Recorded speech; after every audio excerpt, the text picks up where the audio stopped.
against me, oh. Any passion against me, oh.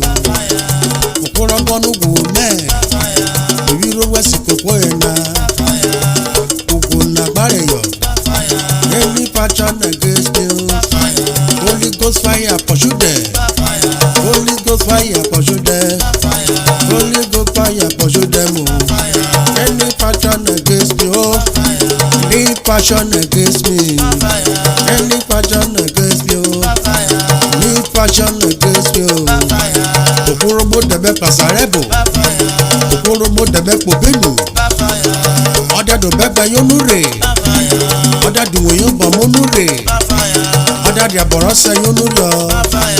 Oda dia boroni yonure. Any passion against me. Oda na yere mi wori. Oda da name mi wori. Any passion against me.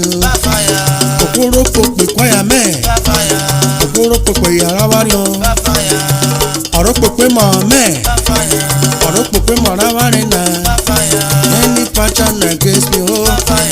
Any passion against me now. Any passion against me. Any passion